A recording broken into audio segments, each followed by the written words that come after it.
सहनाववतु सहनौ भुनक्तु सह वीर्यं करवावहै तेजस्विनावधीतमस्तु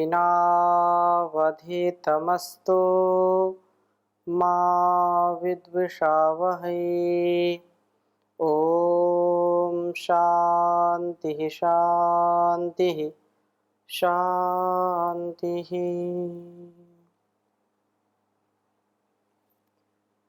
वैदिक जीवन पद्धति में हम बहुत ही सुंदर चर्चा कर रहे हैं। हमारा जीवन बहुत ही सुंदर सुव्यवस्थित हो, हम अपने जीवन में शुभ गुणों का आधान करने वाले बने, एक एक हमारा जो कर्म है वो पूजा बन जाए। ऐसा जब हम विचार पूर्वक, ऐसा ज्ञान पूर्वक कर्म करते हैं, वेदोक्त कर्म करते हैं और अपनी अंदर की पराधीनताओं से जब हम ऊपर उठ जाते हैं, अपूर्णताओं से जब ऊपर उठ जाते हैं, हमारा जो आंतरिक स्वभाव है उस स्वभाव में दिव्यता आ जाती है, तो निसंदेह हमारा जीवन बहुत ही सुंदर हो जाता है। और प्रभु का जो स्तोता है, प्रभु जो अत्यंत हमारे लिए महनीय हैं, जो उपास्य हमारे, हम उनके सच्चे उपासक बनकर के जीवन को जीते हैं तो बहुत सुंदर तब जीवन जी पाते हैं, दूसरों को भी प्रेरणा दे पाते हैं। ऋग्वेद के प्रथम मंडल के सूक्तों का स्वाध्याय कर रहे हैं। आज हम 189वें सूक्त का स्वाध्याय करेंगे, जिसमें बहुत ही सुंदर सुंदर मंत्र हैं। और पहला ही मंत्र जो ईश्वर स्तुति प्रार्थना उपासना का अंतिम मंत्र हम पढ़ते हैं, ओम अग्नेय सुपथारायस्मान विश्वानि देवयुनानि विद्वान आदि से लेकर के बहुत सुंदर सुंदर मंत्र हैं। उनमें से आज हम 5वां मंत्र जो आपके समक्ष हमने लिखा है, इसका उच्चारण हम करेंगे। काम क्रोध लोभ का शिकार न होना। और मंत्र बहुत ही व्यवस्थित हमारे जीवन को करने वाला है, इसके भाव को आत्मसात करना है। ओम मानो अग्नेव सृजो अघाय विश्यवे रिपवे दुच्छुनायै मा दत्वते दशते मादते नो मारीषते सहसवान् परादाः। ओम मानो अग्नवे सृजो अघाया विश्यवे रिपवे दुच्छुनायै मा दत्वते दशते मादते नो मारीषते सहसवान् परादाः। ओम मानो अग्नेवे अग्नेव सृजो अघाया विश्यवे रिपवे दुच्छुनायै मा दत्वते दशते मादते नो मा रीषते सहसवन परादाः। वेद मंत्र का अभिप्राय बहुत ही महनीय है। हम अपने अंदर जो पनप रहे काम क्रोध लोभ मोह ईर्ष्या की जो भावना है, जब उससे हम परे हो जाते हैं तो संसार में जो कुछ भी हम चाहते हैं हमको मिल जाता है। बड़ा सा बड़ा विद्वान और जो अपने आप को बहुत ही ज्ञानी समझता हो, वह भी व्यक्ति इस पराधीनता से नहीं बच पाता है। आशा क्या है कि हम अंदर की बुराइयों से बच नहीं पाते हैं, इतना प्रयास करने पर भी। तो इस मंत्र में हमको एक शिक्षा दी जा रही है, हमारे जीवन के और इस जगत की दिव्यता के लिए यह उपदेश दिया जा रहा है कि हम कैसे जीवन को जिए। तो प्रार्थना की गई यहाँ पर कि हे अग्ने, अग्ने सब बुराइयों को दूर करने वाला जो प्रभु है। और इस सूक्त का भी आरंभ अग्नेय सुपथाराय से हुआ था, और दूसरे मंत्र में भी अग्ने त्वम परया, तीसरे मंत्र में भी कहा अग्ने त्वम अस्मद्योर और पाहिनो अग्नि। अग्नि क्योंकि इसका देवता है, इस सूक्त का देवता अग्नि है, ऋषि अगस्त्य है, छंद निचृत त्रिष्टुप है, स्वर दैवत है। तो कहा कि हे अग्नि, सब बुराइयों को भस्म करने वाले, सब दुरित दुर्गुण दुर्व्यसनों को भस्म करने वाले, हे प्रभु आप नह हमें अघाय, अघ पाप को कहते हैं, कहा कि अघाय महापाप माँ काम के लिए, माँ अवसृजहा मत छोड़ दीजिए। पाप की प्रवृत्ति जब व्यक्ति की हो जाती है तो व्यक्ति पाप से बच नहीं पाता, ना चाहते हुए भी ऐसे विचार ऐसे कर्म वो कर बैठता है जो बाद में उसको पश्चाताप के सिवाय कुछ उसके पास बचता नहीं है।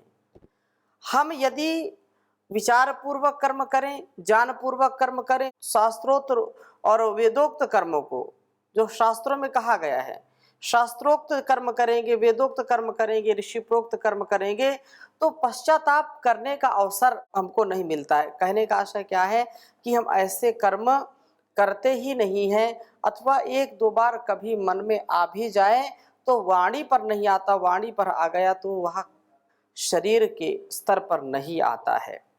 लेकिन जो व्यक्ति इसको नहीं समझता है, नहीं जानता है और इस अध्यात्म ज्ञान की गंगा में स्नान नहीं करता है, वेद ज्ञान को जो जानता ही नहीं है, जो सुनता ही नहीं है और जो सुनने का प्रयास भी नहीं करता है, उसका कैसे कल्याण हो सकता है।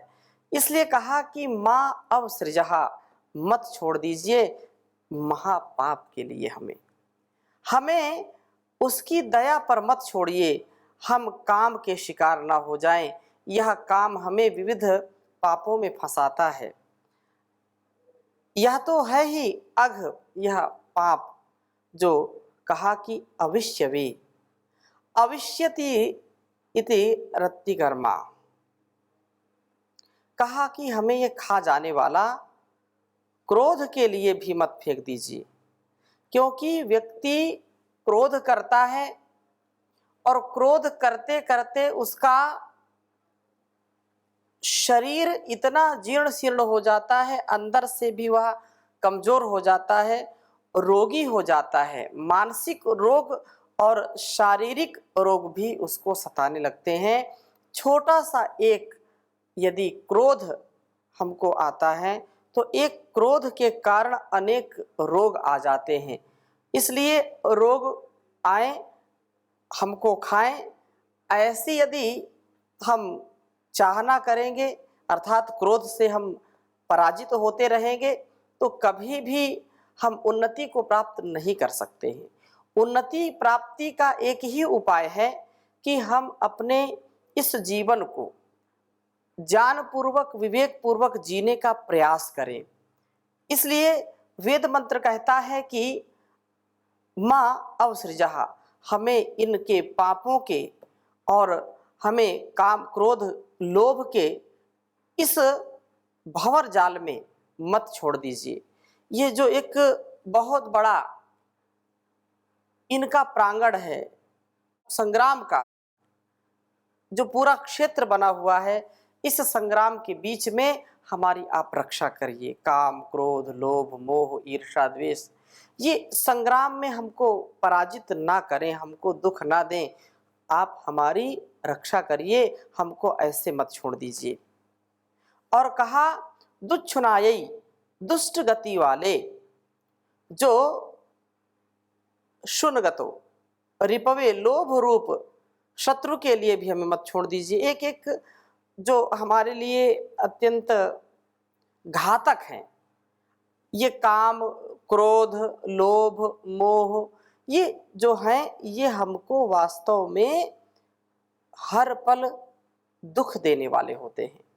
यदि कोई व्यक्ति लोभ करता है तो पाप भी साथ में जरूर आता है। लोभः पापस्य कारणम, पाप से कोई भी बच नहीं सकता।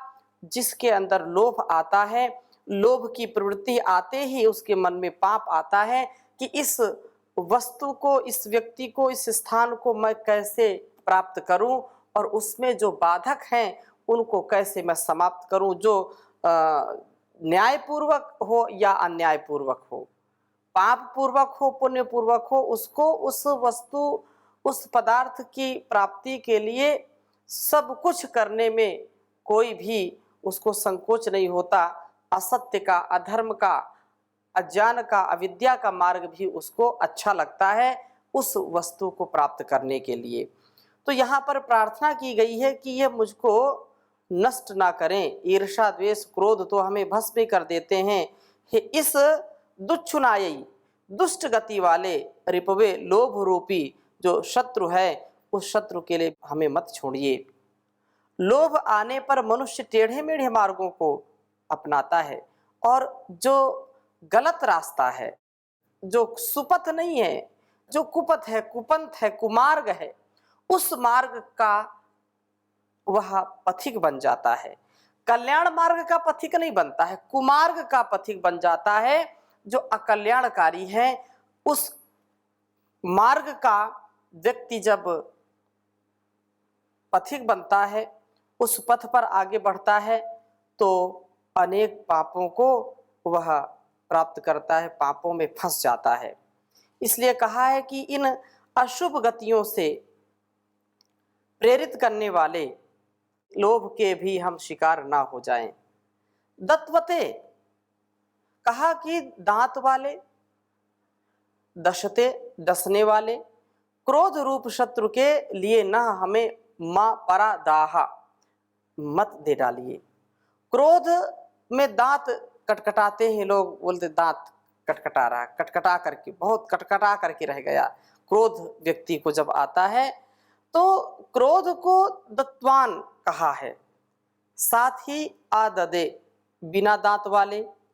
इस रूप में सुकुमार तथा कोमलता से जो युक्त है, जो कोमलता से ही आक्रमण करने वाले पुष्प धनवा, जो कुसुमशर, कामदेव के लिए भी हमें मत दे डालिए।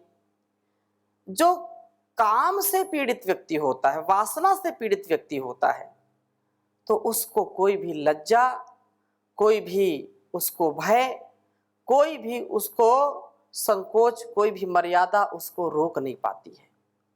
इसलिए निर्लज्ज ना हम बन जाएं। लज्जा जो हमारा आभूषण है, उसको हम कभी ना छोड़ें। हम इस काम से भी अपने आप को नष्ट ना करें, इसका मर्षण आप कर डालिए। सहसा वन, शत्रुओं का मर्षण करने की शक्ति वाले प्रभो, रीशते, हमारी हिंसा करने वाले इस लोभ के लिए भी हमें मत डालिए, या इसको, इस पर हमको मत चलाइए। इसके लिए हमारे अंदर सामर्थ्य प्राप्त कराइए कि हम इसको नष्ट कर डालें। और यह पाप ही पाप है। कहा कि जो पूर्वार्ध में काम को अघ कहा है, जो मानो अग्नेव सृजो अघाय विश्वे रिपवे, मादत्वते दशते मादते नो मारीशते सहस्वान परा। कि हमारी जो अघ की प्रवृत्ति है, जो पाप की प्रवृत्ति है, इसको नष्ट कर डाले। यह काम पुष्पधनवा के रूप में चित्रित किया गया है। इसका धनुष व इसके बाण सब फूलों के बने हुए हैं। जो काम वासना है, काम देव जिस पर विशेष कृपा करता है, कृपा का तात्पर्य यह है उसको अपना शिकार बना लेता है, तो वह व्यक्ति विषय वासनाओं से बच नहीं सकता है, लोभ, ईर्षा से, काम, क्रोध की भावना से बच नहीं सकता है। इसके विपरीत क्रोध दत्वते दशते, दांतों वाले शत्रु है, इसमें उग्रता है, यह हमें खा ही जाता है।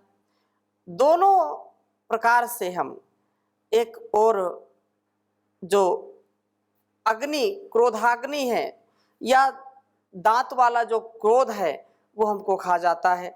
दूसरा जो काम है, वो काम हमको इतना आसक्त कर देता है, फूलों से ही इतनी कोमलता से, इतने विलासिता से हमको ग्रसित कर देता है, जिससे हम पाप से युक्त कर्म कर बैठते हैं।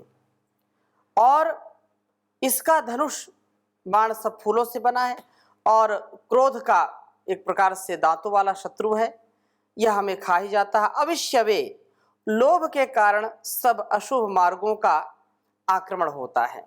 जब व्यक्ति लोभ अपने मन में पाल लेता है तो वह किसी भी मार्ग का चुनाव कर सकता है।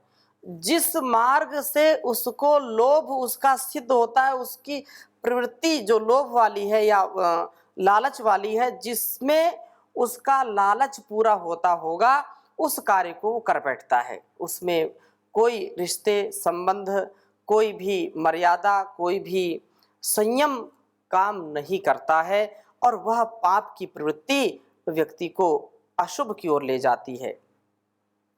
अतः यहाँ पर कहा है कि दुच्छुनायई, इस शब्द से क्या है कि लोभ के कारण अशुभ मार्गों का आक्रमण होता है। दुच्छुनायई शब्द से याद किया गया है, यह हमारे विनाश का कारण बनता है। अतः रीशते, इस रूप में इसका स्मरण हुआ कि हे प्रभु, हम आपको स्मरण करें और काम क्रोध लोभ का शिकार होने से बचें। परमात्मा का जो सच्चा स्वरूप है, उस सच्चे स्वरूप को हम आत्मसात करने वाले बने। कभी भी हमारे अंदर अपने और दूसरों के अकल्याण की भावना ना आनी चाहिए। कभी भी हम काम क्रोध लोभ मोह से वशीभूत होकर के अपने जीवन को इस प्रवृत्ति में कभी ना डालें जो हमारे लिए अर्थात मानवता के लिए कदाचित जो उचित नहीं है। जब हम इस प्रकार से वेदोक्त कर्मों को करते हैं, स्वधर्म का पालन करते हैं, तो निसंदेह व्यक्ति का जो उद्देश्य होता है, जो उसका लक्ष्य होता है, उस लक्ष्य को वह प्राप्त करता है। इसमें कोई भी संदेह नहीं होना चाहिए, क्योंकि जब तक हमारे शुभ कर्म नहीं होंगे, जब तक ये गलत कार्यों से हमारी निवृत्ति नहीं होगी और अच्छे कार्यों में जब तक प्रवृत्ति नहीं होगी, तब तक यह काम भी, यह क्रोध भी, यह लोभ भी हमको सताता रहेगा और हमारे जीवन में अनेक प्रकार की आसक्तियां आती रहेंगी। इस प्रकार से हमारे जीवन को शुभ से भरें और शुभ कर्मों से भरें। इस प्रकार से कहा, देवस्य सवितुः सवे कर्म कृण्वन्तु मानुषाः सन्नो भवन्त्युपा ओषधीः शिवा। कहा कि परम देव प्रेरक परमात्मा इस संसार में सभी मनुष्य कर्म करें इसकी कृपा से, और कल्याणकारी जल औषधियाँ जो हमारे लिए हैं वो हमको सदा प्राप्त होती रहें, ताकि हम इन वासनाओं से ऊपर उठ सकें, इन अपूर्ण कामनाओं से ऊपर उठ सकें। वेद मंत्र का अभिप्राय बहुत ही जो महनीय है। एक भी यदि हमारे अंदर ये कमियां हैं, इन कमियों को हम दूर कर लें तो वास्तव में हमारा जीवन सब प्रकार से अभय हो जाता है। हम अपने शत्रुओं से मुक्त हो जाते हैं और जो प्रभु का सच्चा उपासक होता है वो कभी घबराता नहीं है, वो कभी भी अपने जीवन में असफलता को नहीं प्राप्त करता है, सदा सर्वदा सफलता की ही प्राप्ति करता रहता है। इसलिए बहुत ही सुंदर अगले मंत्र में बात कही है कि ओम विघत्वाम ऋतजाता यंसत गृणानो अग्ने तन्वे वरूथम विश्वाद्रि ऋक्षोरुत वा निनित्सोरा भी हृतामसी ही देव विष्पट। कहा कि हे ऋतम जातम यस्मात्, ऋत के उत्पत्ति स्थान प्रभो ऋतं च सत्यं च भिद्या तपसोध्यजायत। कहा कि ऋत के पालन से हृदय में प्रादुर्भूत होने वाले ऋतेन जाता प्रभो गृणानः, स्तवन करता हुआ व्यक्ति घ निश्चय से त्वावान आप वाला होकर के आपको अपने हृदय में आसीन करके विश्ववाद रिरिक्षो, सब हिंसा करने की इच्छा वालों से उतत्वा तथा निनित्सोहो, निंदा करने वालों की जो इच्छा है उनसे अपने को विंसत विमुक्त करता है, मुक्त कर लेता है। आप उसके तन्वे, तन्वे अर्थात तनु विस्तारित, तनु शरीर के लिए भी तनु प्रयोग करते हैं, तो वरूथम आच्छादक होते हैं। आपको आवरण के रूप में प्राप्त करके यह अपना रक्षण कर पाता है। हे देव प्रकाशमय प्रभो, आप ही तो अभिभृताम, कुटिलता करने वाले शत्रुओं के विस्फट असी, विशेष रूप से बाधन करने वाले हैं। आप हमको सब प्रकार की कुटिलताओं से दूर करने वाले हैं। आप जब कुटिलताओं को दूर करते हैं तो हमारे अंदर स्वाभाविक रूप में पवित्रता का आधार होता है। प्रभु का सच्चा उपासक वास्तव में सब प्रकार के दुर्गुणों से, दुर्व्यसनों से, दुर्व्यवहारों से रक्षित हो पाता है, सुरक्षित हो पाता है, शत्रुओं का नाश करता है, अंदर के शत्रुओं का भी, बाहर के शत्रुओं का भी विनाश करने वाला बन जाता है। और ऐसा व्यक्ति सदा प्रभु की शरण में रहता है। बहुत सुंदर बात कही है, तेरी शरण में जो गया भव से उसे छुड़ा दिया, चाहे वो कैसा पात की पावन उसे बना दिया। दर दर भटकता है वही जो तेरे दर पे गया नहीं, दर दर भटकता है वही जो तेरे दर पे गया नहीं। भूले से गर गया कहीं रास्ता उसे बता दिया, तेरी शरण में जो गया भव से उसे छुड़ा दिया। जिसको भरोसा हो गया बेड़ा ही पार हो गया, अलमस्त फिर वो हो गया अमृत जिसे पिला दिया, अलमस्त फिर वो हो गया अमृत जिसे पिला दिया।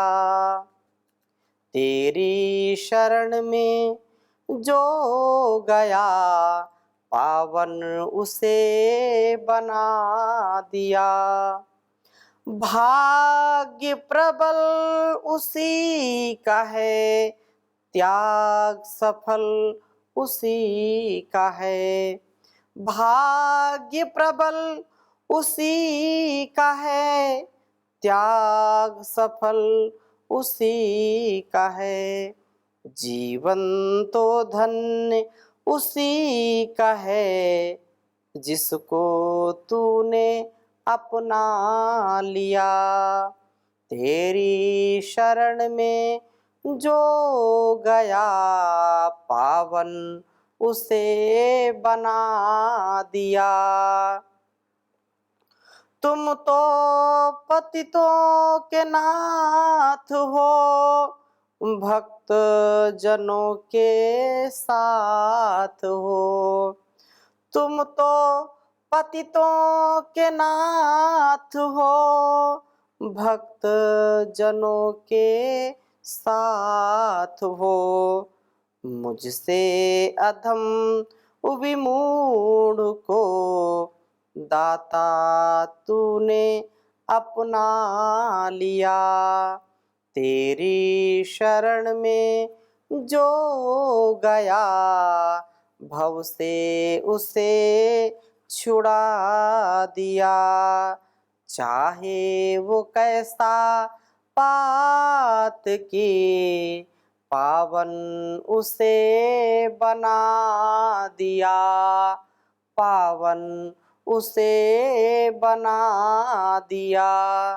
तो परमात्मा की जो व्यवस्था है उस व्यवस्था में हम काम, क्रोध, लोभ, मोह, ईर्ष्या, द्वेष को छोड़ दें और वेदानुकूल जब आचरण करेंगे तो हम किसी भी कर्तव्य को निभाने वाले हो, कोई भी हमारा उत्तरदायित्व हो, किसी भी संबंध में हम रहें, कहीं भी रहें, परिवार में रहें, समाज में रहें, संसार में रहें, एकांत में रहें, शांत में रहें, अपने सब प्रकार से उन्नत कर्मों को करते हुए निष्कलंक, निश्चल, निर्मल जीवन जीने का उत्तम कर्म करते हैं, उत्तम प्रयास करते हैं, तो अनायास ही हमारा जीवन विकास की ओर जाता है, विनाश से बच जाता है। तो ऐसी शुभकामनाओं के साथ हम जीवन को जीने का प्रयास करें।